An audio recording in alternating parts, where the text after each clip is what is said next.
हाँ भी देखिए बच्चों, वो अपने करते हैं रेस्पिरेशन का पार्ट 11।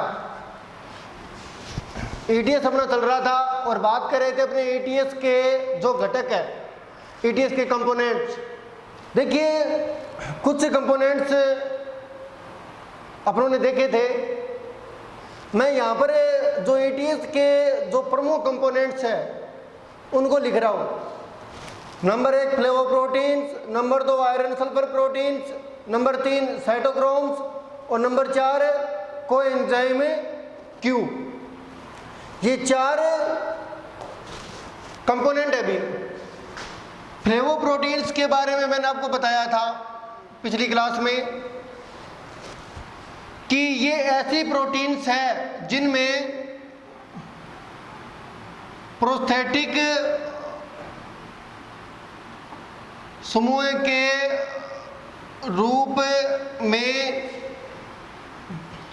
या तो एफएन मिलता है या तो एफएमएन मिलता है या एफएडी मिलता है। ठीक। फ्लेवोप्रोटीन्स ऐसी प्रोटीन जिनमें प्रोस्थेटिक समूह के रूप में या तो फ्लेविन मोनोन्यूक्लियोटाइड या फ्लेविन एडेनिन डाइन्यूक्लियोटाइड मिलता है। ठीक है, तो ऐसी प्रोटीन्स क्या कहलाएगी? फ्लेवोप्रोटीन्स। ठीक है, तो ये परिभाषा हो गई कि ऐसी प्रोटीन्स जिनमें प्रोस्थेटिक समूह के रूप में एफएमएन या एफएडी मिले, फ्लेवोप्रोटीन्स। अब देखिए इनकी फुल फॉर्म ही मैंने आपको बता दी, एफएमएन और एफएडी की। अब उदाहरण अपने देखते हैं, फ्लेवोप्रोटीन्स के उदाहरण है। एक तो मैंने उदाहरण बताया था आपको NADH डिहाइड्रोजिनेज। NADH डिहाइड्रोजिनेज यह किसका ऑक्सीडेशन करता है अभी, या किसके ऑक्सीकरण से संबंधित है? NADH के। ठीक। और इसमें प्रोस्थेटिक समूह के रूप में क्या मिलता है? एफएमएन। प्रोस्थेटिक समूह के रूप में क्या मिलेगा? एफएमएन। देखिए ये NADH है और यहाँ पर अपना एंजाइम है NADH डिहाइड्रोजिनेज, जो मैंने यहाँ पर शो नहीं किया है। ठीक। उस एंजाइम में जो प्रोस्थेटिक समूह मिलता है एफएमएन, वो मैंने शो किया है। ठीक, एफएमएन, क्योंकि यहाँ पर जो इलेक्ट्रॉनों का जो स्थानांतरण है या इसका जो ऑक्सीकरण है उससे संबंधित जो महत्वपूर्ण जो घटक है वो यही है, एफएमएन। ठीक है, तो जो NADH डिहाइड्रोजिनेज है उसमें प्रोस्थेटिक समूह के रूप में क्या मिलेगा? एफएमएन मिलेगा। ठीक है, जो इलेक्ट्रॉन्स को ग्रहण करता है और बाद में उनका आगे स्थानांतरण करता है। एक और उदाहरण बताया था मैंने आपको,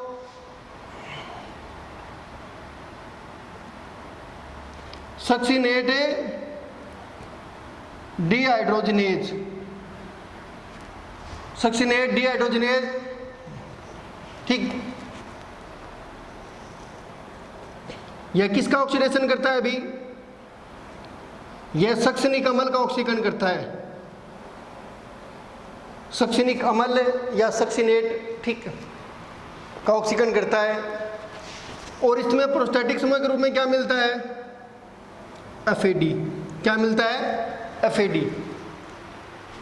देखिए ये सक्सिनेट है, इस सक्सिनेट का जो ऑक्सीकरण करेगा वो है सक्सिनेट डिहाइड्रोजिनेज। ठीक है, और यहाँ पर इलेक्ट्रॉन्स को ग्रहण करने में कौन महत्वपूर्ण भूमिका निभाएगा? एफएडी।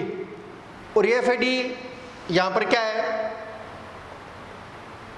एफएडी एक प्रोस्थेटिक समूह है जो सक्सिनेट डिहाइड्रोजिनेज में मिलता है। ठीक है, तो मान लीजिए ये अपना सक्सिनेट डिहाइड्रोजिनेज हो गया, सक्सिनेट डिहाइड्रोजिनेज शॉर्ट में लिख रहा हूं मैं। ठीक है, सक्सिनेट डिहाइड्रोजिनेज हो गया और इसमें प्रोस्थेटिक समूह कौन है? एफएडी है। तो इसका ऑक्सीकरण होगा, ऑक्सीकरण होगा तो इलेक्ट्रॉन्स मुक्त होंगे इससे, और उन इलेक्ट्रॉन्स को कौन ग्रहण करेगा? सक्सिनेट डिहाइड्रोजिनेज में जो प्रोस्थेटिक समूह है जो कि एफएडी है, वह इलेक्ट्रॉन्स को ग्रहण करेगा और फिर ये इलेक्ट्रॉन्स आगे जाएंगे, आगे ट्रांसफ़र होंगे। ठीक है, तो यहाँ पर ये मैंने आपको बता दिया कि ये जो NADH डिहाइड्रोजिनेज है और जो सक्सिनेट डिहाइड्रोजिनेज है, दीज आर फ्लेवोप्रोटीन्स। ठीक, और NADH डिहाइड्रोजिनेज NADH का ऑक्सीकरण करेगा और इसमें प्रोस्टैटिक समूह FMN होगा। इसी प्रकार ये भी मैंने यहाँ पर लिख दिया कि सक्सिनेट डिहाइड्रोजिनेज सक्सिनेट का ऑक्सीकरण करेगा और इसमें प्रोस्टैटिक समूह FAD, डायग्राम से भी शो हुआ है। ठीक, फिर बात करते हैं अपने आयरन सल्फर प्रोटीन की। इनको अपने नॉन हिम आयरन प्रोटीन भी कहते हैं,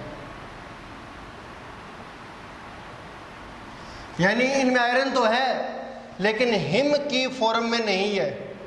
हिम की फॉर्म में नहीं है, आयरन तो है लेकिन हिम की फॉर्म में नहीं है। हिम क्या है? हिम एक कॉम्प्लेक्स चक्रीय यौगिक है। ठीक, जिसकी स्ट्रक्चर आप इंटरनेट पर देख सकते हो, सर्च कर सकते हो हिम लिखकर।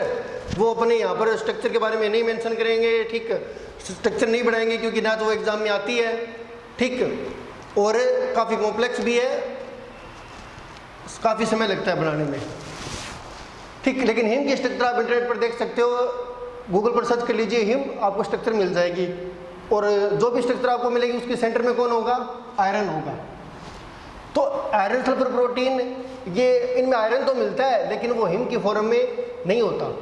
ठीक, हिम मैंने आपको बता दिया एक कॉम्प्लेक्स चक्रीय संरचना है जिसके सेंटर में कौन मिलता है? आयरन। फिर है साइटोक्रोम्स। तो अपना साइटोक्रोम चल रहा था वैसे तो, ये मैंने आपको रिवाइज की एक प्रकार से। तो अपनी बात करते हैं हम साइटोक्रोम की।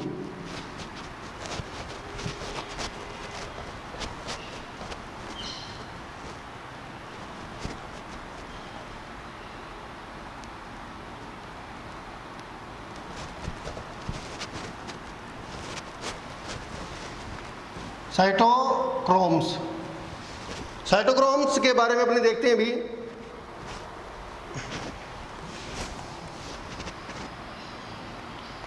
जो साइटोक्रोम्स है इनको अपने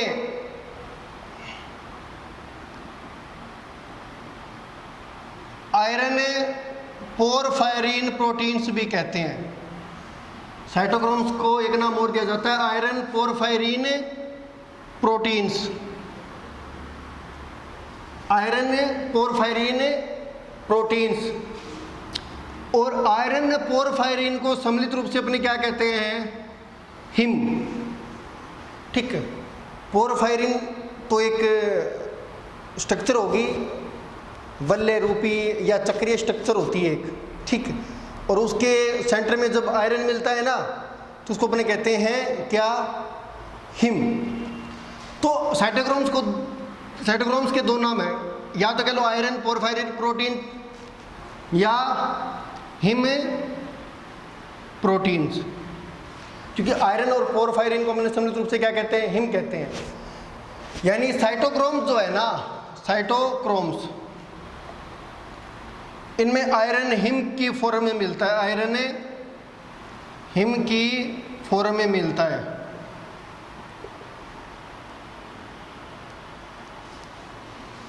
ठीक, आयरन हिम की फॉर्म में मिलता है। देखिए, तो आयरन मिल रहा है ना, चाहे इसमें मिले चाहे इसमें मिले, आयरन मिल रहा है। और आयरन की भूमिका क्या है? आयरन की इलेक्ट्रॉन स्थानांतरण में महत्वपूर्ण भूमिका होती है।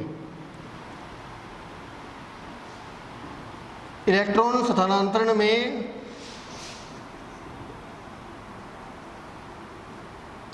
महत्वपूर्ण भूमिका होती है।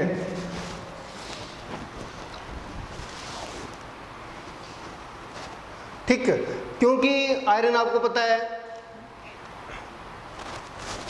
आयरन की ऑक्सीकरण अवस्था में आसानी से चेंज आ सकता है। Fe2 पॉजिटिव किस में कन्वर्ट हो सकता है? Fe3 पॉजिटिव में, और Fe3 पॉजिटिव वापस Fe2 पॉजिटिव में, ठीक, ये आपको पता है। जब Fe2 पॉजिटिव इलेक्ट्रॉन को त्याग देगा तो Fe3 पॉजिटिव बनेगा, और जब Fe3 पॉजिटिव इलेक्ट्रॉन को ग्रहण कर लेगा तो Fe2 पॉजिटिव बनेगा। यानी इलेक्ट्रॉन को ग्रहण करना और त्यागना, ये काम आसानी से कौन कर सकता है?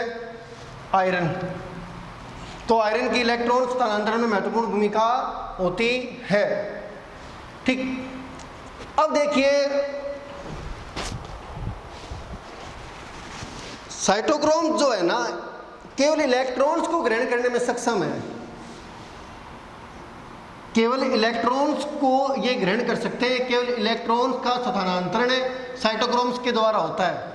प्रोटॉन को ग्रहण करने की क्षमता या प्रोटॉन को स्थानांतरित करने की क्षमता इनमें नहीं होती। तो प्रोटॉन को ग्रहण करने की क्षमता इनमें नहीं होती, ठीक है। अब देखिए जो साइटोक्रोम्स है वो 5 प्रकार के होते हैं भी। कितने प्रकार के होते हैं? 5 प्रकार के।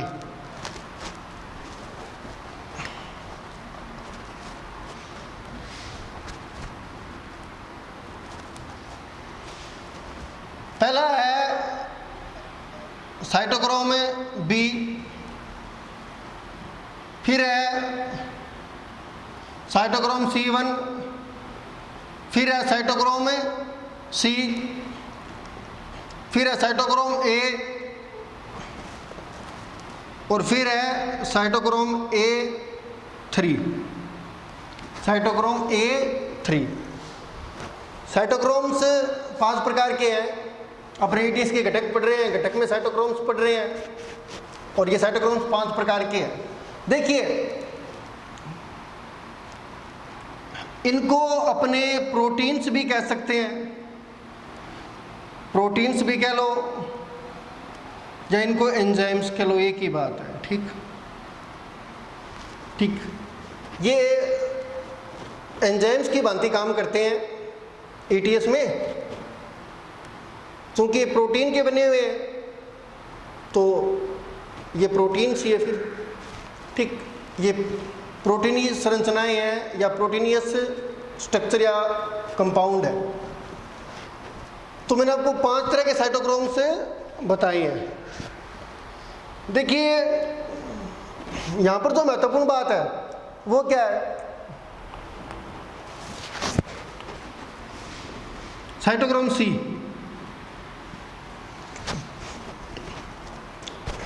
साइटोक्रोम C यह प्रीदीय झिल्ली प्रोटीन है भी।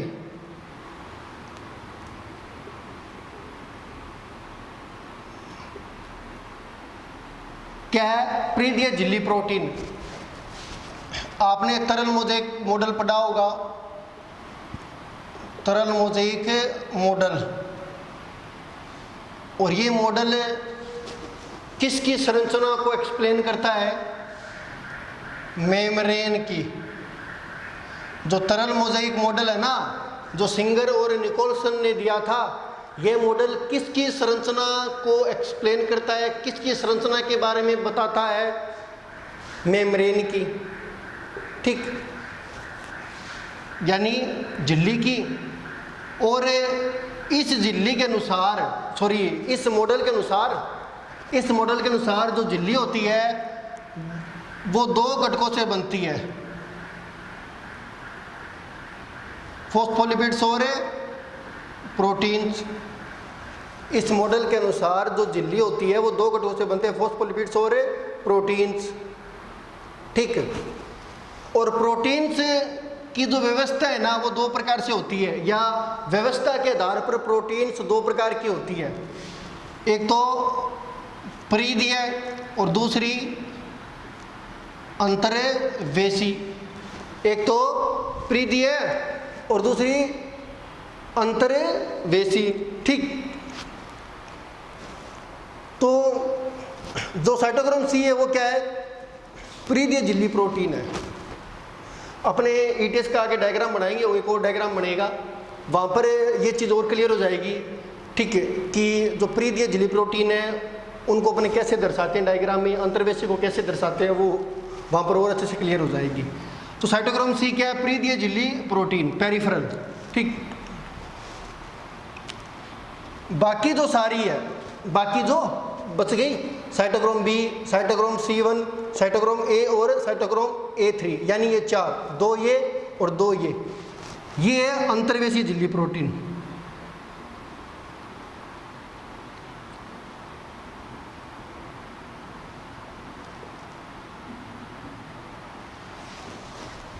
अंतर्वेशी झिल्ली प्रोटीन्स यानी इंटीग्रल मेम्ब्रेनस प्रोटीन्स। ठीक, परिधीय को पेरिफेरल, परिधीय झिल्ली प्रोटीन, परिधीय को इंग्लिश में क्या कहते हैं? पेरिफेरल, और अंतर्वेशी झिल्ली प्रोटीन्स, अंतर्वेशी को क्या कहेंगे? इंटीग्रल। ठीक, तो ये हो गया अभी अपनी कि जो साइटोक्रोम्स है वो 5 प्रकार के हैं। साइटोक्रोम सी परिधीय झिल्ली प्रोटीन और बाकी शेष 4 अंतर्वेशी झिल्ली प्रोटीन है। ठीक, एक बात और जो इम्पोर्टेंट है, इन दोनों में साइटोक्रोम ए और साइटोक्रोम A3, इन दोनों में, इनमें आयरन भी मिलता है और साथ में कॉपर भी मिलता है। आयरन और कॉपर दोनों मिलते हैं भी इनमें, साइटोक्रोम ए और साइटोक्रोम A3। ये 2 ऐसी प्रोटीन्स हैं या 2 ऐसे साइटोक्रोम्स हैं जिनमें आयरन के साथ कॉपर भी मिलता है, बाकी में सिर्फ आयरन मिलता है। ठीक, तो ये अपना हो गया साइटोक्रोम्स।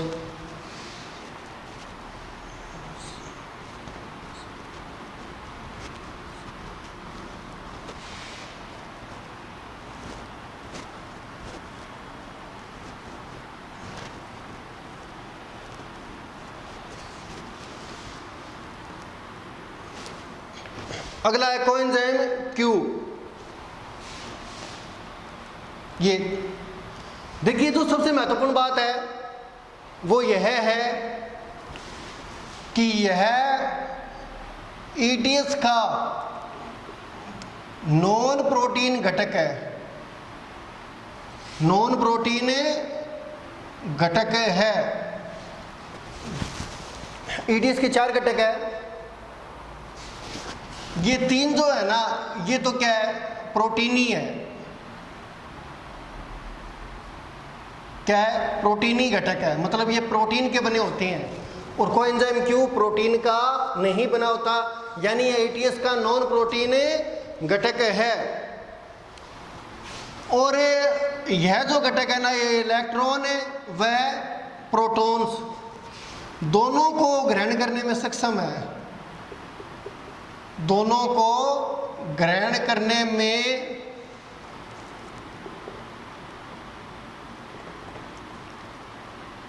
सक्षम है। दोनों को ग्रहण कर सकता है कोएंजाइम क्यू। तो ये अपने हो गए ETS के कंपोनेंट्स। आगे बात करते हैं अपने रेस्पिरेटरी कॉम्प्लेक्स की, श्वसनीय जटिल की।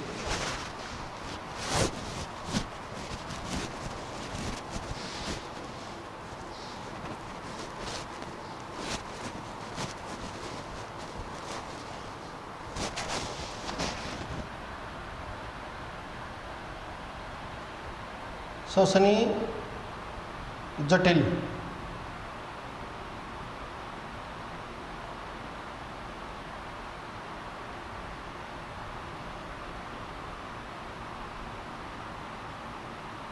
रेस्पिरेटरी कॉम्प्लेक्स, श्वसनीय जटिल। देखिए, मैंने आपको ETS के घटक बताए हैं और 4 प्रकार के घटक होते हैं। अब देखिए, ETS में पाए जाने वाले जो घटक है या जो वाहक है ना, वो झिल्ली में पृथक रूप से नहीं पाए जाते। जो एटीएस के घटक है, एटीएस के घटक या वाहक, ये घटक या वाहक झिल्ली में या झिल्ली पर कुछ भी कह लो, पृथक या स्वतंत्र रूप से नहीं पाए जाते। पृथक या स्वतंत्र रूप से नहीं पाए जाते यानी रैंडमली नहीं मिलते हैं। ठीक है, ठीक है। तो एटीएस के घटक या वाहक झिल्ली में पृथक या स्वतंत्र रूप से नहीं मिलते हैं, बल्कि ये जटिल रूप से संगठित हो, बल्कि ये जटिल रूप से संगठित हो, बल्कि ये जटिल रूप से संगठित हो, रेस्पिरेटरी जटिल के रूप में व्यवस्थित रहते हैं, बल्कि ये जटिल रूप से संगठित हो, श्वसनी जटिल के रूप में व्यवस्थित रहते हैं। रेस्पिरेटरी कॉम्प्लेक्स या श्वसनी जटिल के रूप में व्यवस्थित रहते हैं। तो देखिए जो एटीएस के घटक है ना, वो रेंडमली अरेंज नहीं होते। ठीक है, जो एटीएस के जो विभिन्न प्रकार के घटक है वो रेस्पिरेटरी कॉम्प्लेक्स में व्यवस्थित होते हैं। ठीक है, जो एटीएस के घटक है वो व्यवस्थित होकर श्वसनी जटिल बनाते हैं। अब देखिए, समझने के लिए डायग्राम ज़्यादा बेटर रहेगा कि मैं कहना क्या चाहता हूं, उसको अपने डायग्राम से देखते हैं। देखिए, ये डायग्राम है रेस्पिरेटरी कॉम्प्लेक्स का, और मैंने आपको बताया है कि जो एटीएस के घटक है वो पृथक या स्वतंत्र रूप से नहीं होते, रैंडमली नहीं होते, वो व्यवस्थित होते हैं। कहने का मतलब यही है कि वो घटक जो है ना एटीएस के, वो पृथक या स्वतंत्र नहीं होते, वो व्यवस्थित होते हैं, ग्रुप्स बनाते हैं, और उन ग्रुप्स को अपने क्या कहते हैं, रेस्पिरेटरी कॉम्प्लेक्स, श्वसनी जटिल, यानी जटिल रूप से संगठित हो, श्वसनी जटिल के रूप में व्यवस्थित रहते हैं। देखिए कैसे एटीएस के घटक आपको पता होना चाहिए कि एटीएस के घटक कौन से थे। फ्लेवोप्रोटीन्स थी, आयरन सल्फर प्रोटीन है, साइटोक्रोम्स है, कोएंजाइम है, क्यू है। तो अब यहाँ पर डायग्राम देखिए, मैंने यहाँ पर 4 प्रकार के कॉम्प्लेक्स बनाए हैं। एटीएस के जो घटक है ना, वो व्यवस्थित होकर कितने कॉम्प्लेक्स बनाते हैं, कितने रेस्पिरेटरी कॉम्प्लेक्स बनाते हैं, 4 बनाते हैं। Complex first, complex second, complex third और कॉम्प्लेक्स 4। ये अपना कॉम्प्लेक्स फर्स्ट, और कॉम्प्लेक्स फर्स्ट किससे बना है अभी देखिए, कॉम्प्लेक्स फर्स्ट किससे बना है। कॉम्प्लेक्स फर्स्ट में कौन से घटक सम्मिलित है। एक तो है फ्लेवोप्रोटीन, जिसमें ये प्रोस्थेटिक समूह हो गया फेमन, यानी कौन सी फ्लेवोप्रोटीन है। अब ये प्रोस्थेटिक समूह किसमें होता है, NADH डिहाइड्रोजिनेज में। एक तो होगी फ्लेवोप्रोटीन और दूसरी है आयरन सल्फर प्रोटीन। तो ये 2 घटक आपस में व्यवस्थित है, ये दोनों घटक अरेंज है और क्या बना रहे हैं, कॉम्प्लेक्स फर्स्ट। कोएंजाइम क्यू किसी भी घटक का भाग नहीं है, सॉरी किसी भी जटिल का भाग नहीं है, किसी भी रेस्पिरेटरी कॉम्प्लेक्स यानी श्वसनी जटिल का भाग नहीं है, घटक तो है ही। कोएंजाइम क्यू किसी भी श्वसनी जटिल या रेस्पिरेटरी कॉम्प्लेक्स का भाग नहीं है, क्योंकि डायग्राम से दिख रहा है ये एक हो गया और ये कॉम्प्लेक्स 2। ठीक है, कॉम्प्लेक्स सेकंड का निर्माण किससे हो रहा है। एक तो है फ्लेवोप्रोटीन, जिसका नाम क्या है, सक्सिनेट डिहाइड्रो जिनेज और दूसरी है आयरन सल्फर प्रोटीन। ये दोनों मिलकर कॉम्प्लेक्स सेकंड बना रही है। तो कोएंजाइम क्यू किसी भी कॉम्प्लेक्स का भाग नहीं है। फिर है कॉम्प्लेक्स थर्ड। कॉम्प्लेक्स थर्ड में कौन कौन से घटक है, कौन कौन से घटक सम्मिलित है, व्यवस्थित है? एक तो साइटोक्रोम बी, फिर है आयरन सल्फर प्रोटीन और साइटोक्रोम C1। ठीक, ये तीन है। साइटोक्रोम C किसी भी कॉम्प्लेक्स का भाग नहीं है। थर्ड में तो ये तीन ही है, ये अलग है, तो ये किसी भी जटिल का भाग नहीं है। फिर है कॉम्प्लेक्स 4, चौथा रेस्पिरेटरी कॉम्प्लेक्स या चौथा समूह है जिसमें साइटोक्रोम A3 ये आते हैं, साइटोक्रोम A और A3। ये जो FeCU लिखा है ना, ये कोई अलग घटक नहीं है। साइटोक्रोम A और जो साइटोक्रोम A3 है ना, मैंने आपको बताया था कि इनमें आयरन और कॉपर दोनों मिलता है।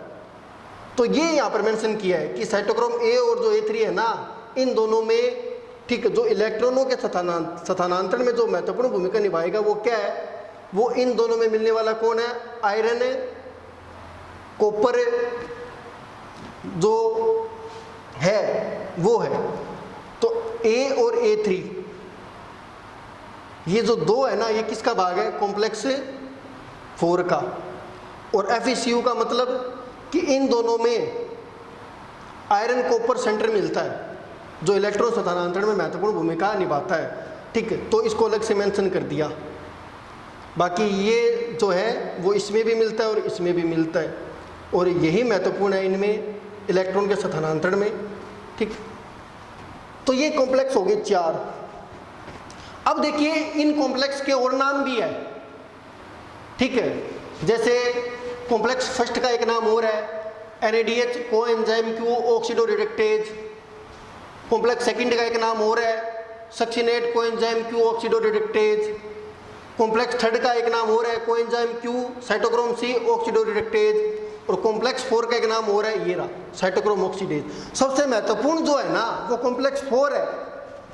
ठीक है, कॉम्प्लेक्स 4 का एक नाम और क्या है, साइटोक्रोम ऑक्सीडेज।